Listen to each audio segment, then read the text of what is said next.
Hello and welcome to my channel. My name is Lynn and today I will be flipping the Spellbinders October 2022 club kits.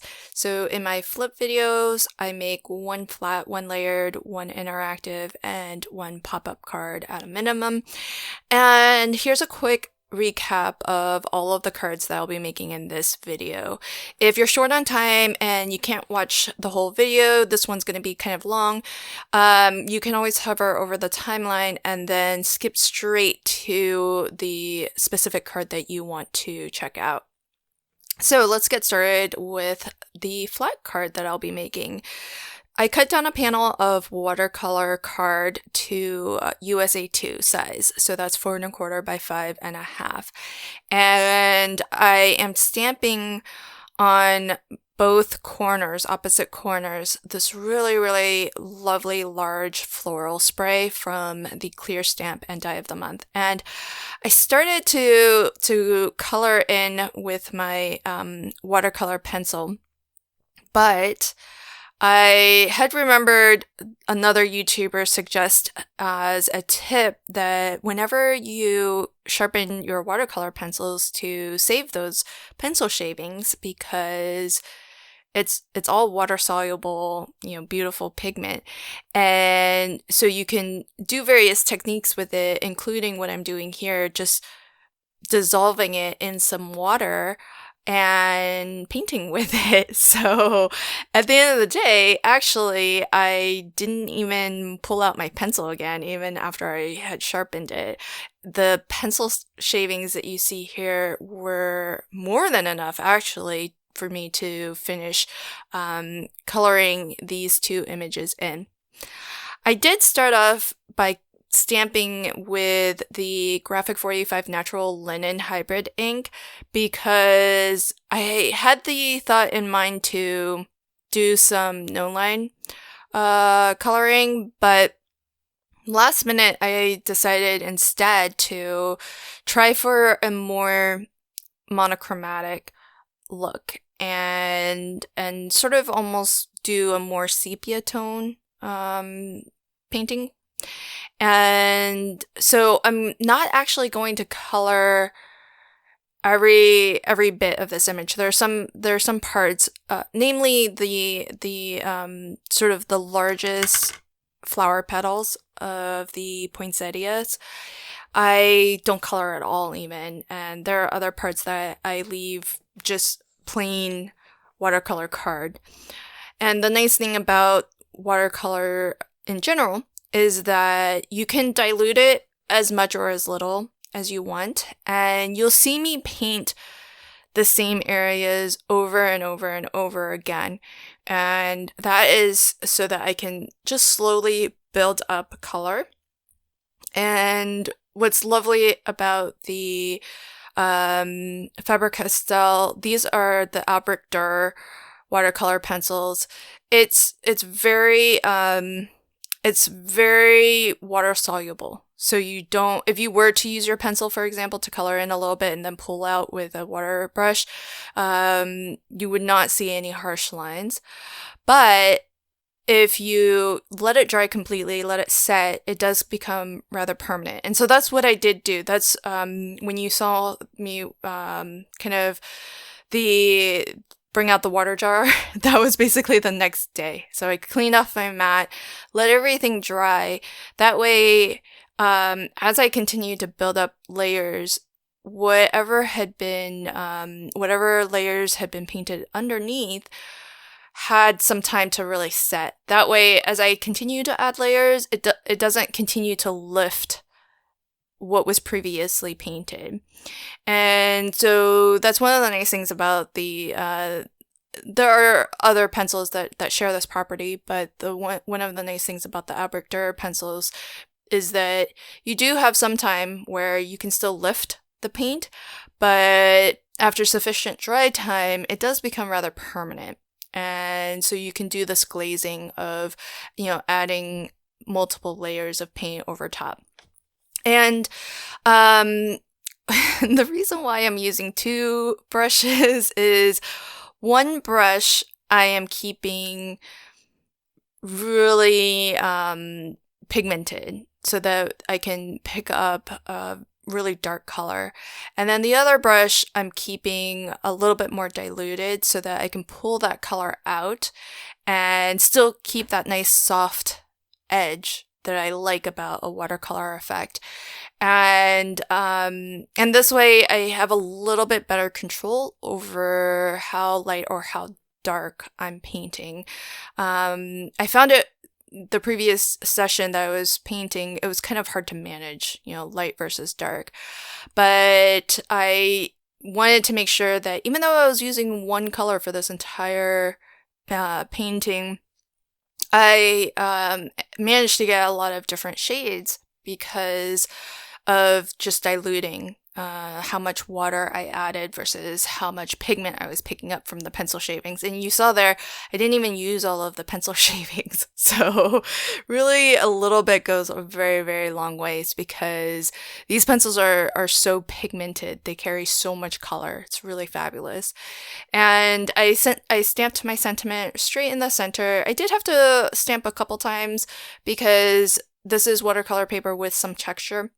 So I made sure at this point, because this card, while being my flat card, it might have taken the longest to actually make because that painting process, I added so many layers and it was over multiple sessions to finally complete it.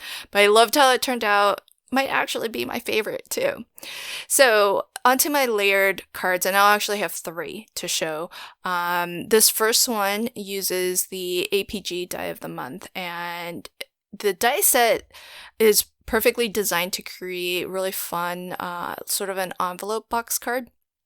But I'm going to create a rather flat card by doing some partial die cutting and trimming off of some of the elements that I don't need. So I've used the largest die. I've cut that out of some pattern paper from the Winter Wonderland 6x6 paper pad. Then I used it to cut out the out of gold pearlescent card. I just needed the bottom portion without that top flat. The die set does come with mats and layers. So I chose the rectangle die that would be the mat for your envelope, and I cut that out of pattern paper, and I'm using the larger of the 2 triangle dies to just cut out a notch from both the pattern paper and the gold pearlescent paper. And that gives me a nice border of the gold pearlescent all the way around the pattern paper. And then it also makes this look a little bit more like the back of an envelope. You could, if you wanted, add the smaller triangle to the 2 sides, and that makes it look even more like an envelope because it's sort of like the sides of your envelope folded in. But I decided to leave that out because I wanted the more of the pattern paper to be visible. Then taking that same matte die for that bottom portion of your envelope, I die cut out this little card. It was a little bit big, so I just ran it through with the same die, just offset it a little bit just to take a little bit off of 2 of the edges to make the card a little bit smaller. And the die set does come with 2 sentiment plates. Now these are designed to cut the sentiment into your card so that you are using the negative, but with the positive letters that fall out, you could always save those and use those as well if you wanted. So you get a little bit of a 2-for-1 whenever you run that through your die cutting machine. And so I'll just add this little strip to this note card, which I'll sort of tuck into our envelope. Now the die set does also come with, you can see there, some beautiful patterns that you can die cut into maybe some solid color cardstock if you weren't using pattern paper like I am. And so that's another really fantastic way to get some nice visual interest and texture onto your card. The pattern itself, the Christmas the sentiments are Christmas. One says Merry Christmas and the other one says 'Tis the Season. But I feel like the patterns aren't super Christmas. There's some holly leaves, but I feel like it's pretty subtle. And so that seems like a pattern that you could pretty much use, I think, all year long.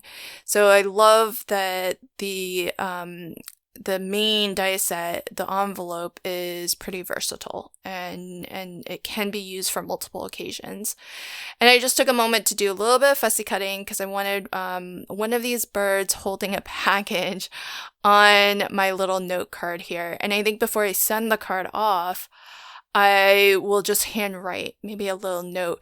And I thought about it afterwards. I haven't checked the size, but I think that you could actually fit I don't think you could fit a gift card completely inside here. Just depends on how you glue these flaps. You might be able to fit if you didn't glue it down the way I have, because I've just applied some glue to that top layer there, and so that makes the envelope a little bit smaller.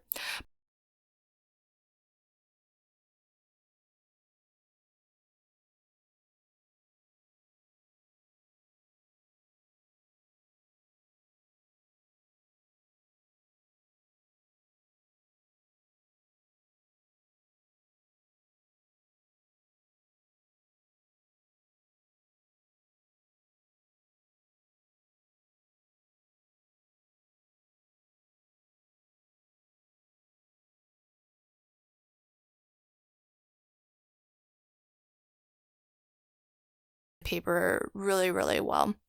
And so I'll go ahead and tuck my envelope in there, kind of at a little bit of a wonky angle. It's a really nice size envelope, so it's because this card is a 5x7 card, and so it's rather prominent, which is kind of nice. Now, to finish up my card, I did want to use some of the really lovely flowers that you get, and you get these petals in 3 different sizes.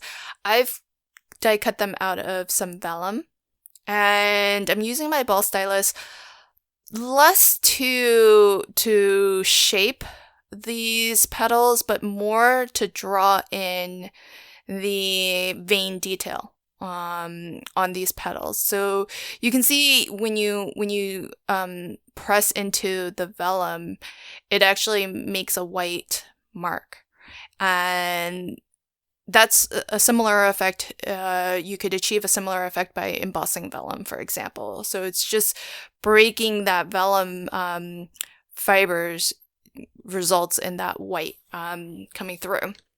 And so what I'll do is I did die cut each of the 3 sizes that you get out of both vellum and white. And so I'm layering one white sort of petal with 2 vellum petals, and I'm offsetting them when I glue them together so that the petals aren't stacked directly on top of each other. So that makes your flower a little bit more sort of round and looks a little bit more organic.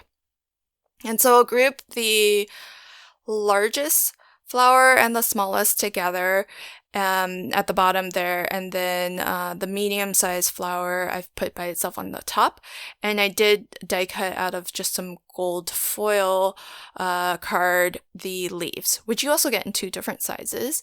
And to top off the center, I placed some glitter half-back pearls in gold. So for my next 2 cards, this is going to be a little bit of a 2-for-1, and they feature the Glimmer of the month. So in advance, I've already glimmered the positive, and then I went and glimmered the negative so that I get the reverse.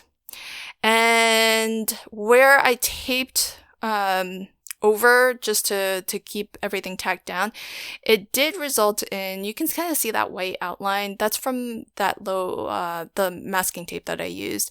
So I'm going to just trim all of that off just to neaten it up. And then I cut my panel right in half. So that took, it took a lot of time to work up to committing to cut these panels in half, because whenever at least how I feel about it is, if I get a good glimmer, good foiling, and in this case I did, it was a really, really nice clean foiling, both the positive and the negative. It's a rare occasion, so so then to cut it in half, I felt like very unsure of myself, but I wanted to see how this would look of just this sort of kind of two-tone design of mixing the positive and the negative, which I had a lot of fun doing on a previous card. And so I had a good idea, that it would work well, at least that I would like it, but it was still hard to bring up the courage to do it. So in a later card, you'll see that I used the large die of the month, and that piece right there, that ornament piece, was just leftover from that. And I just die cut the words holiday cheer, which come from the small die of the month, which is a lot of really lovely sentiments, and in this really nice sort of cursive, very delicate font.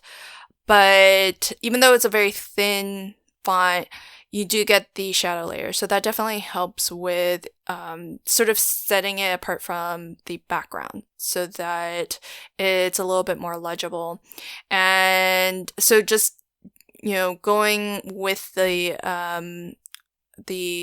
white on red versus red on white, I've alternated holiday cheer. So holiday has the red words with the white shadow layer, and it's reversed for the word cheer.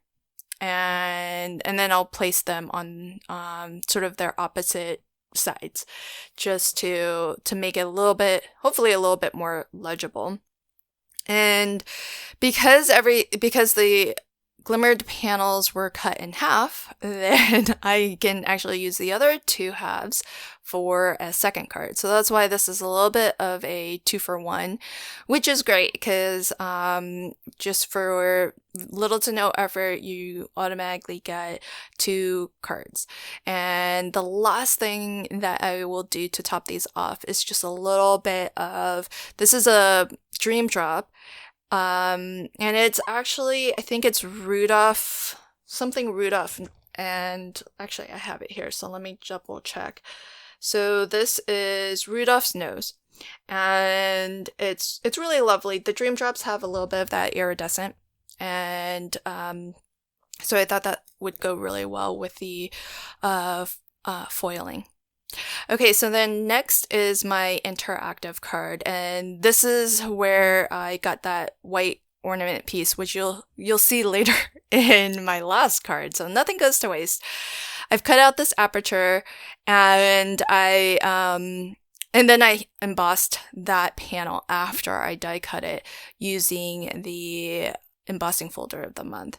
And the large die of the month has the large sort of outline of the ornament, but then it's also got another die that cuts out this sort of really nice decorative piece. You can see it here, and I really love the look of that, but then I also wanted something a little bit more solid behind it. So that's why you saw me sort of trace out the outline of that onto some gold mirror card.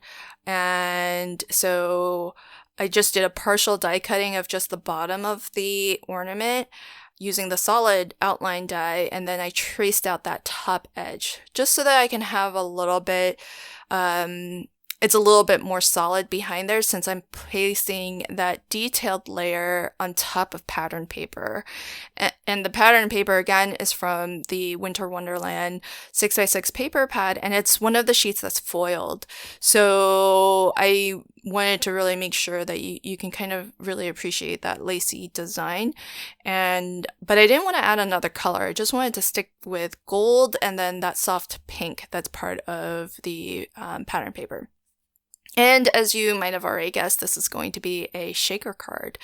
So on the back of the card here, I've already placed one layer of acetate, and then I'm going to pretty generously, maybe a little bit overkill, but I'm gonna line the back with foam, being sure to really create as small of a shaker well as possible. And the only reason for that is so that the shaker bits don't fall behind the ornament where you're not going to see them.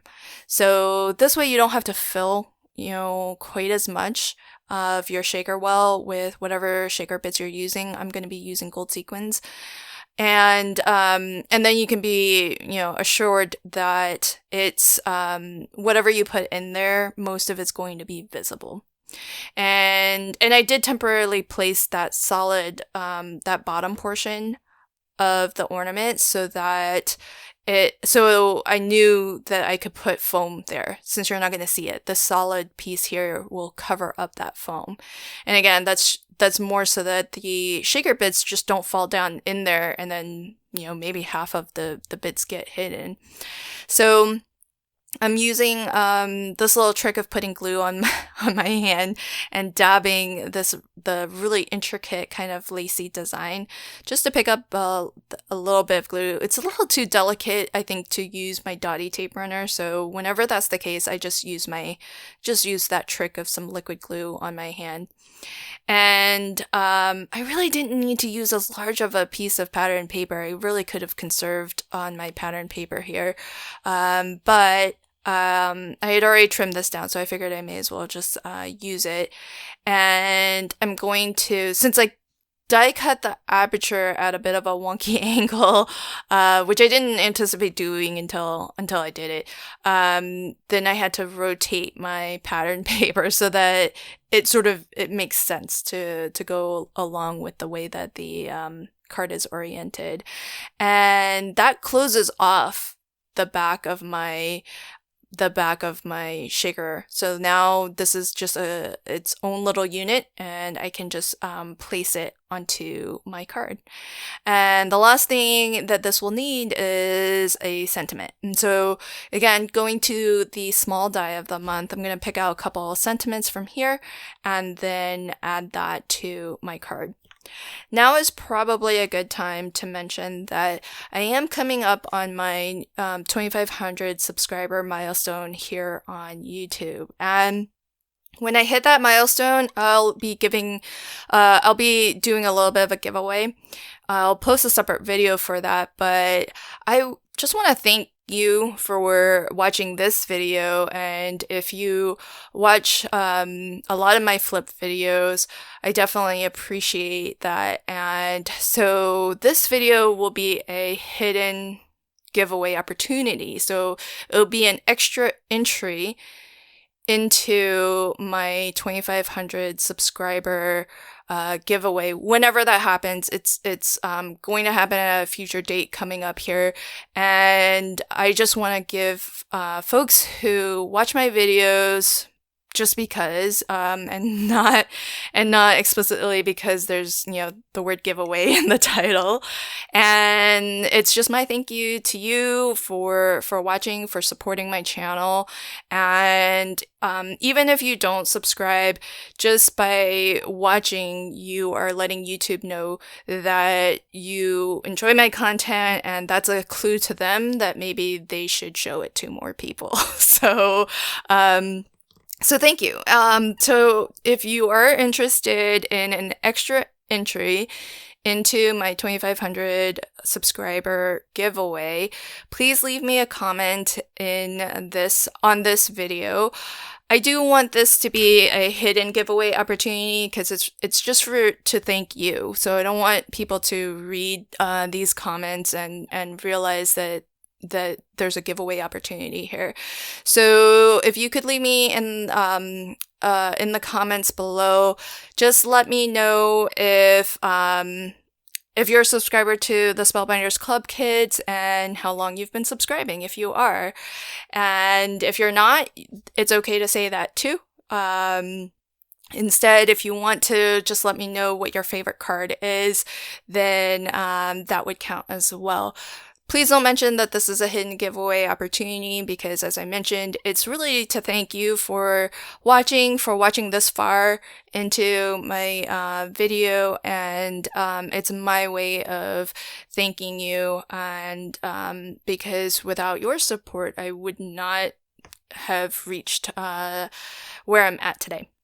So, okay, now we're into my pop-up card, and this ornament is again making a another appearance. Nothing goes to waste, and so what I decided to do with this one is bring out some of my distressed oxide sprays. Gave it a good spritz of a couple, three, I think it was 3 different colors, and I did die cut the Sentiment Holiday Cheer out of it already, and the plan is to back that with some silver. And I did make a second one as well, which you'll see. I lost a little bit of footage in the making of this card, but I think I can describe to you everything that I did pretty well. So I have embossed 3 5x7 panels using the embossing folder of the month. So I put 1 on the outside, and I'm going to put 2 on the inside of the card. And being a pop-up card, I did want the inside to look as nice as the outside. And of course, having put so much effort into the pop-up mechanism and the inside of the card, I generally keep the outside really, really easy. Really, but I think it still ended up being really effective. But one of the things that makes a sort of a simple card design look really effective is embossing, because you just get so much detail and just visual interest, and it's so easy to do.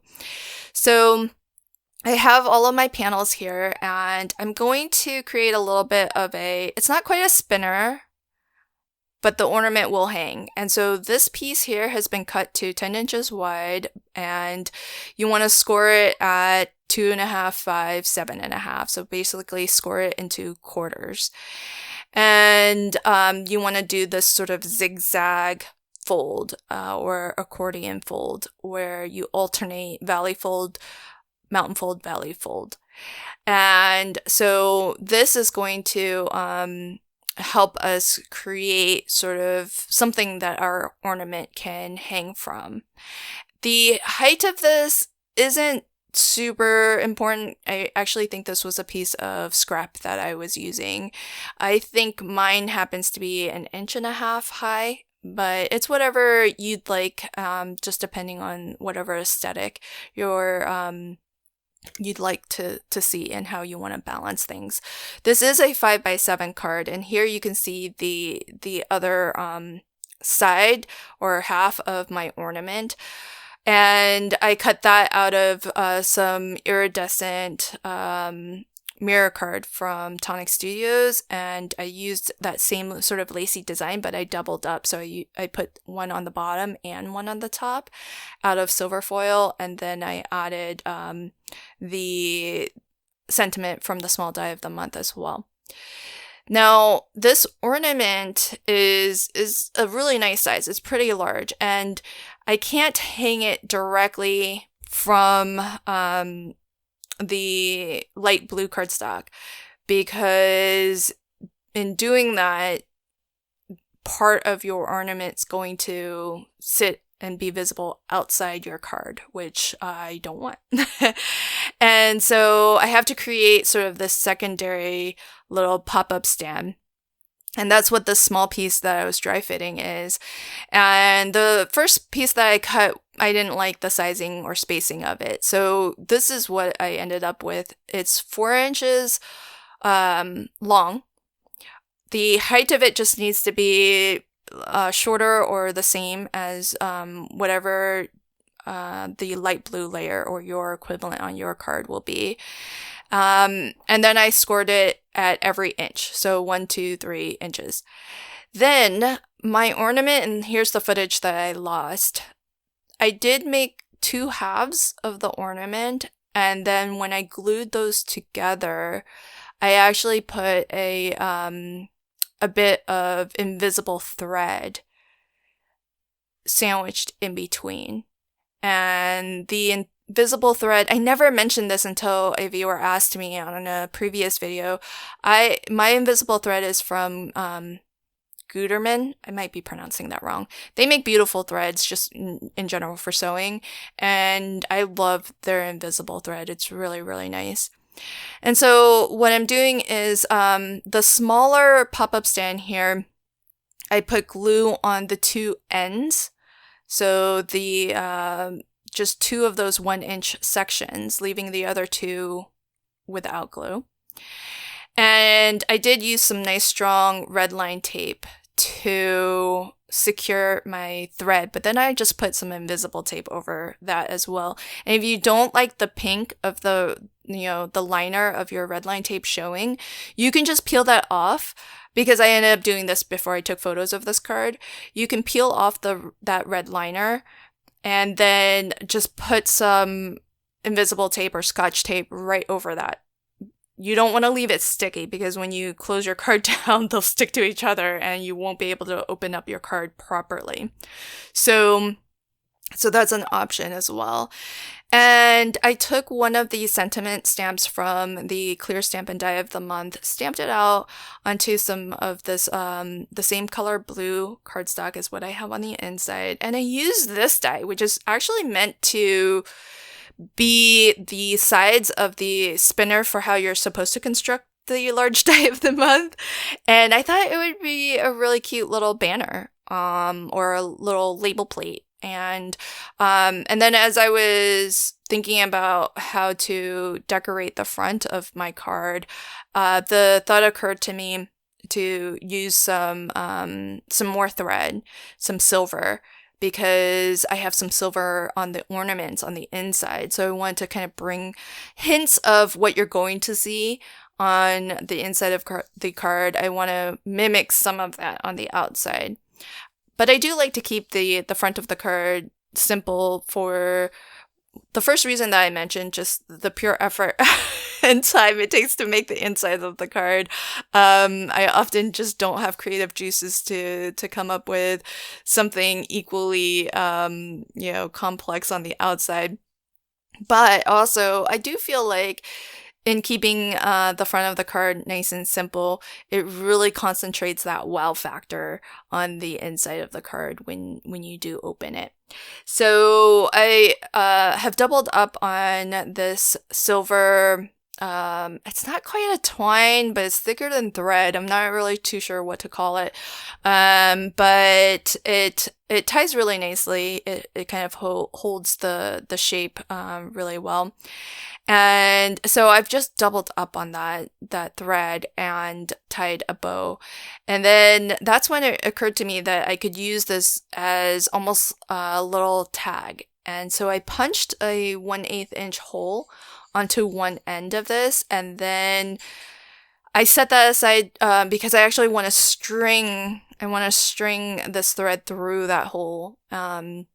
And so I decided to tie this bow all over again, and you'll actually see me do it a couple times because I didn't like the first time I did it. So the first time I did it, I thought maybe I don't want a double thread. Maybe I just want a single thread bow, and I thought about leaving the ends long, because I think I've seen that before on other cards, and I always love the look of it, and so I thought about something like this, and I thought that could look pretty cool, and I think it still does. But then I still have this flower that I wanted to use, which also comes in this die set. You get some. This is a really cool poinsettia die that has some stitched detailing for the veins. And so I die cut that a couple times out of that same silver foil card. And then also you get dies for some holly leaves and some stems of berries as well. So holly berries. So really, really lovely to kind of build up or mix and match with the APG die of the month. I mean, this one has that stitch detailing, which is a little bit different, but I still think they'll all mix and match really well together. And so here I finally figured out how I want my bow to look, and I did like the look of the double bow that's tied through the hole in my little tag here. And now I'm going to actually start to put stuff down. So I just wanted this little glue dot here to just temporarily, no, well, not temporarily, but I wanted to tack that down. Although later I do add some liquid adhesive to the rest of the tag to make sure that it doesn't tear off or it doesn't rip off. And so I found a good spot for it, and then I'm going to create this little bit of a floral spray with my poinsettia. And I did, again, I used, I think I used here just 2 layers, because with this version of the poinsettia, you get 5 leaves, whereas I think with the APG version, you only get 3 leaves for each die cut. So I didn't feel like I needed to layer quite as many die cuts up to get a nice full flower. But I liked the look of vellum that I had on the previous card. So from the holly leaves, I've die cut those out of vellum just to keep it nice and soft. And then with the stems of the holly berry, I die cut that out of silver as well. So I'll tuck that in into this little spray too. And so love how this turned out, and I actually quite like the look of this on the outside as much as the pop-up mechanism on the inside. So really fun. Just another way to use the large die of the month. I think it's so cool that they've created dies that will do create a nice fun sort of box card style of card, but you can have that not just on the outside of your card, but you can have that hanging sort of ornament look on the inside as well. So that's how that looks, and it stands up beautifully and hangs beautifully too. So here's a final recap of all of the cards that I made in this video. I hope that you enjoyed this video. Don't forget that if you are still watching and you'd like an extra entry into my 2,500 subscriber giveaway, which I will post a giveaway video, and it'll be marked giveaway video. You won't be able to miss it if you if you visit my channel after I've hit 2,500 subscribers. And I am planning on putting together maybe 3 giveaway bundles. So one bundle has been donated by Graphic 45 to help me celebrate this milestone, and then the other 2 bundles will be items that I'm curating from various mystery bags and repeat items that I have from a variety of different brands. So to get an extra entry into that giveaway, leave me a comment on this video. Please don't mention that this is a hidden giveaway opportunity. This is just my way of thanking you for watching this video and for supporting my channel, even, just because you want to, because you like my content. So let me know in the comments below if you are a Spellbinders club subscriber, how long you've subscribed if you are, and if you aren't a subscriber, maybe just let me know what your favorite card is from this video. Thanks again for joining me today. Until next time, happy crafting and have a fantastic day. Bye.